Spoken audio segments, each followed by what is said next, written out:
सादर वंदे विश्व नायक जी।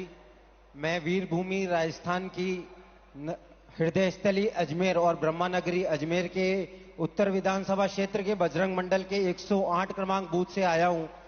मेरा एक सवाल है कि हमारी बहुत सारी योजनाएं हैं जिसमें बचत की बात कही गई है, लेकिन हम बूथों पर जाकर के ये कैसे लोगों को समझाएं कि ये भाजपा की योजनाओं के कारण उनके घरों में इतनी सारी बचत हुई है, हमारी सरकारों के कारण ही उनको इतनी सारी बचत मिल पा रही है। ये हम बूथों पर जाकर के कैसे समझाएं माननीय प्रधानमंत्री जी। ये बहुत ही अच्छा सवाल आपने पूछा है। ये मेरे सभी जो वीसी पर भी कार्यकर्ता बैठे हैं उनको भी ये जवाब बहुत काम आएगा, आप लोगों को भी बहुत काम आएगा, और इसलिए मैं इस सवाल को थोड़ा सा ढंग से समझाना चाहता हूं आपको। देखिए, आज भारत दुनिया के उन देशों में है जहां विकास तेजी से हो रहा है और महंगाई दर नियंत्रण में है। आप कल्पना कर सकते हैं कि कोरोना के बाद दुनिया के कितने ही देश हैं जहां महंगाई ने सारे रिकॉर्ड तोड़ दिए हैं। उन देशों में गरीब हो, मध्यम वर्ग हो, आज महंगाई की वजह से हाहाकार मचा हुआ है। आप हमारे पड़ोस में ही देखें तो पाकिस्तान में महंगाई दर कितनी है? 38% से ज्यादा महंगाई है, 38%। श्रीलंका में महंगाई दर कितनी है? 25% से ज्यादा है। बांग्लादेश में महंगाई कितनी है? 10% के आसपास है। और भारत में महंगाई का दर कितना है? 5% से भी कम है। यानी कोरोना के बावजूद, इतने समय से चले जा रहे युद्ध के बावजूद भारत में हमने महंगाई को बेकाबू नहीं होने दिया है। और आपने ये बात बहुत अच्छी कही कि भाजपा सरकार का जोर तो लोगों को ज्यादा से ज्यादा बचत कराने पर है। अब जैसे मोबाइल डेटा का उदाहरण ले, ये आपको काम आएगा जरा। ये जो मोबाइल डेटा है ना, आप कभी यूट्यूब दिखना फलाना करते होंगे तो आपको जरा ध्यान क्या, आज हर भारतीय हर महीने करीब करीब एवरेज करीब 20 जीबी डेटा इस्तेमाल करता है। आप मोबाइल फोन का उपयोग करते हैं, 20 जीबी डेटा। अगर 2014 से पहले जब हमारे देश में कांग्रेस की सरकार थी, उस समय 1 जीबी डेटा अगर आप उपयोग करते थे तो उसकी कीमत लगती थी 300 रुपया, करीब 300 रुपया। उस हिसाब से अगर आज आप देखते तो आपका मोबाइल का बिल हर महीने कम से कम 6,000 रुपया महीने आता।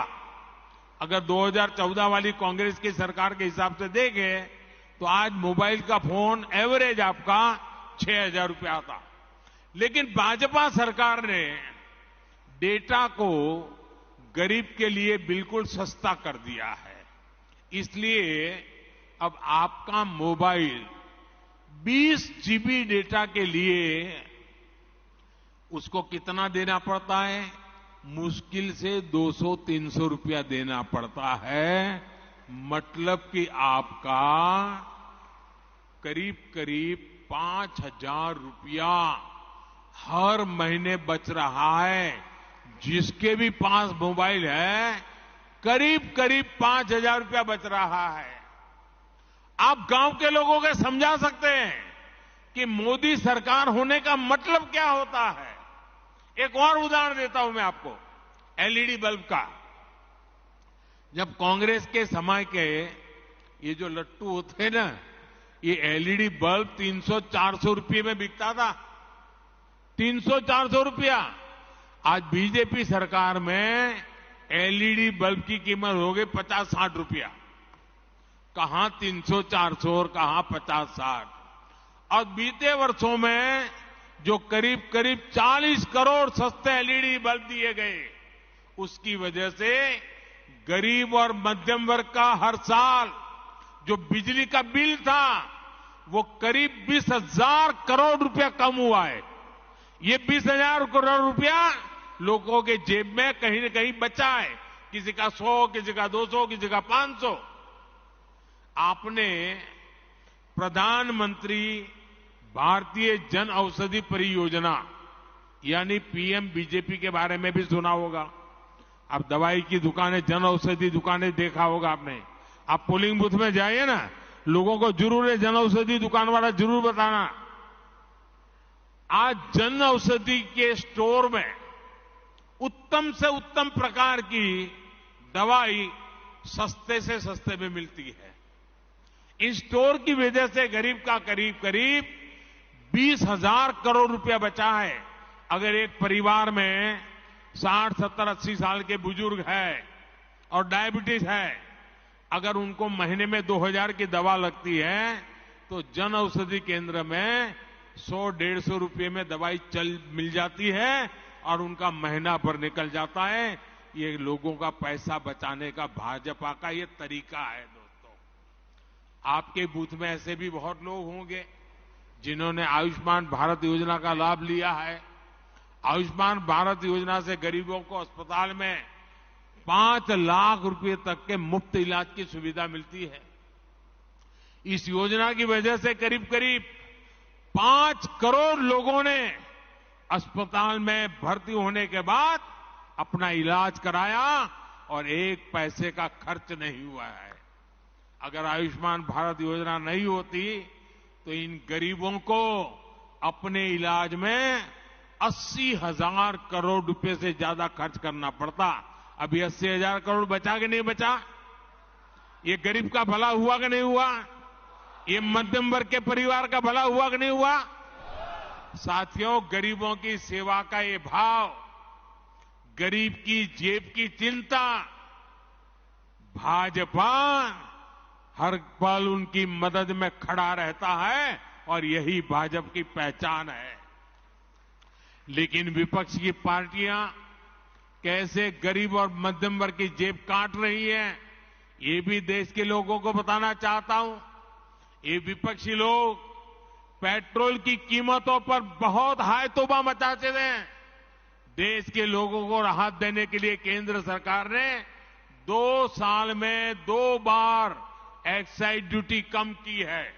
लेकिन ज्यादातर राज्यों में जहां बीजेपी सरकार नहीं है, वहां इन राजनीतिक दलों ने इस कटौती का लाभ जनता में ट्रांसफर नहीं किया है। इन राज्यों ने अपने स्टेट का वेट बढ़ाकर जनता से वसूली का अभियान चालू रखा है।